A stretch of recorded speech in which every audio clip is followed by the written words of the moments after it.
And Gail Bodenstein was a very dear friend, and it's my honor to say a few words in her blessed memory. Okay. It says in Pirkei Avos, Histakel b'shlosha dvarim ve'ein ata ba lidei avera. Da ma l'mala mincha, ayin ro'ah, ve'ozen shama'at, ve'kol ma'asecha b'sefer nechtavim. We are instructed to look at three things in order to keep us from sinning. We are warned that there is an eye that sees what we do, and there is an ear that hears what we say, and all our deeds and actions are written down in the book. In days of old, people must have had a hard time comprehending or even believing in this fantastic claim. In those days, it was impossible to imagine Orwell's 1984 or what 2019 would be like. That was then. Today, you need only listen to Rabbi Wein or read his Pirkei Avos book to better appreciate this admonition. Look around. There are those closed-circuit cameras everywhere. Are they not the eyes that see all? Many of these cameras are equipped with voice-activated listening devices. Are they not the ears that hear? And what about our emails and WhatsApp? Are they not saved on cloud someplace? Are our written words not saved in the book of posterity? The idea behind the admonition to be careful with our words and deeds is meant to prevent us from saying and doing things we should avoid, as they will surely be found out. I was thinking of a slightly different approach to the idea of warning people that they are being observed and recorded. I'd like to focus on the good people in the world, like Gail, who did so many good things quietly and beseiter. Gail belonged to that special club of good people who consistently did good things without being aware of cameras. The many good deeds that Gail performed did not end with her demise. Those acts, those good acts, live on, and they never dissipate because they subscribe to the butterfly theory. I believe that many of Gail's original acts of kindness and chesed continue to live on and accrue dividends even as they continue to give birth to new good deeds and more acts of kindness. For example, Gail once befriended, more than once, but she befriended a young man who worked in some of the local shops on Keren Kayemet Street. Over time, Gail convinced the young man to get an education. She convinced him to go to law school. She even paid for his tuition. Today, he has a law degree. What Gail did goes way beyond just putting him through school, because the story does not end there. And while Gail is in her resting place, the story of this one lucky young man will, Bezrat Hashem, continue to flourish, grow, and bear fruits for many years to come, thanks to Gail. Another thought occurred to me without being watched as relates to Gail. I met Gail about 20 years ago, and she introduced herself by saying, I walked past your apartment and spied through your window, and I saw a man working on your apartment day after day, night after night, until I realized that it was your husband. She appreciated the concept of a Jew who knew how to build with his own hands. She reminded me of the story about a young boy who was walking with his grandfather in Tel Aviv. The old man turned to the boy and pointed to a building as he said with pride, You see that building, Tatala? I built it. The boy gave some thought to his grandfather's words and innocently remarked, Saba, I didn't know we were Arabs. Yes, Gail took pride at seeing a builder wearing a kippah. I was privy to many good deeds that Gail performed, and while I'm sure there is much I missed, I have no doubt they were picked up by Borei Olam's cameras and documented in the holy books above. Because at the end of the day, it's about the good we do and the positive memories we leave behind. Rabbi Wein has a great lecture on YouTube, Patterns in Jewish History, where Rabbi Wein says that he heard from his Rebbe that if your grandparents are proud of you and your grandchildren are proud of you, then you are probably all right.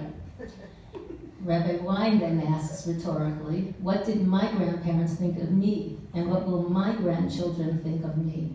He continues, since I became a grandfather, and now thank God a great-grandfather, I started to behave myself because I want them to have a good opinion of me. Because after all, that's all that I am going to leave them. That's all I am, the memory of what I was. That's all any of us are. The memory of what we once were and the deeds we performed in the relatively short time that we are here. I don't know if Gail knew her grandparents, and she had no grandchildren, but she did leave many wonderful memories and beautiful deeds of goodness and kindness. Gail did a lot of things that her grandparents would have surely been proud of. I know I am, and I know others are, who are very proud of Gittel Miriam Bas Shmuel. For example, I heard the following story firsthand. A young woman in the process of getting divorced was in a car accident. In the turmoil of the moment, confused and disoriented, not knowing why, she reflexively blurted out the words, Pidyon Nefesh, possibly because the following day she was supposed to receive her get. She couldn't afford the third-party liability insurance, and the cost to fix the Mercedes she damaged was a whopping 8,000 shekalim that she, of course, didn't have. In desperation, she called her dear friend Gail and asked to borrow money for the repair.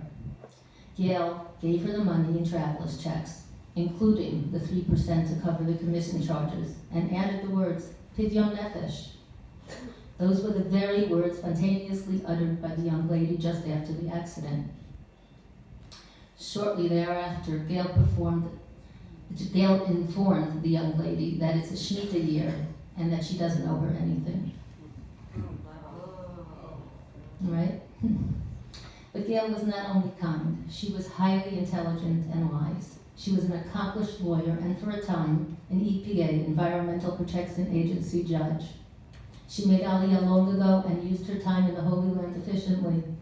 She toured our little country with her beloved Yigal, her Chatan, who was a professional tour guide for the Eretz Yisrael movement tours. He unfortunately passed away before they could be married. It is hoped that they are now united forever.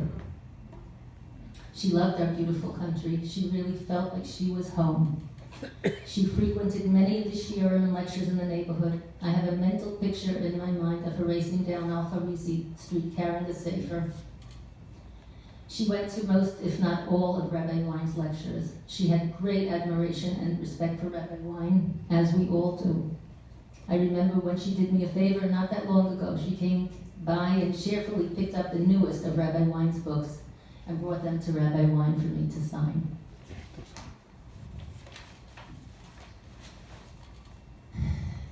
She knitted hats and blankets for people, hats for our chayalim, and boys, our boys she called them. She arranged packages for our soldiers and mentored not a few young people in our neighborhood. She introduced me to many wonderful people, some of whom are here, like my friend Simcha, Sarah, and my dear friend Elaine Pomeranz. Gail and I sat next to each other on the Yom Menorah for many years. I witnessed firsthand the intensity of her davening. It won't be the same without her. We went to the shuk together, and she introduced me to her regulars. I can still hear her saying shalom in her upbeat manner and yom na'im with her cute American accent each time we passed one of her buddies at the shuk. Even as she started to deteriorate, she busied herself with thoughtful acts. She bought her accountant a beautiful new plant and chose a special planter that she felt would suit his office. He liked it so much he asked Gail if it would be okay if he took it home.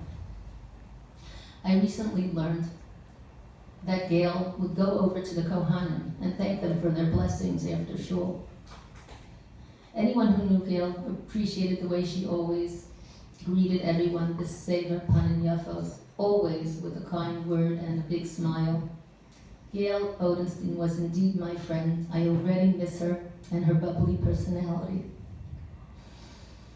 To me, it's as if the world lost the spark of light with her passing. I'm grateful for this evening and for the opportunity to tell you a little bit about her. Thank you, Rabbi Wein and Mark. May the memory of our dear friend Gittel, Miriam Bas Shmuel, and Sarah be blessed. May she rest in peace, and may her neshama have an aliyah.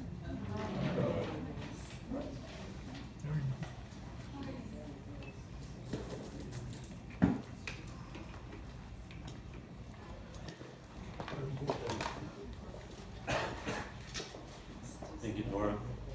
I'm going to call up Nechama Sarah. While she's coming up, I just want to announce that this Shabbos, the 21st of December, in Gail's building, in Gibral number 10, in the Karka, there's going to be a limud program by Beit Prat.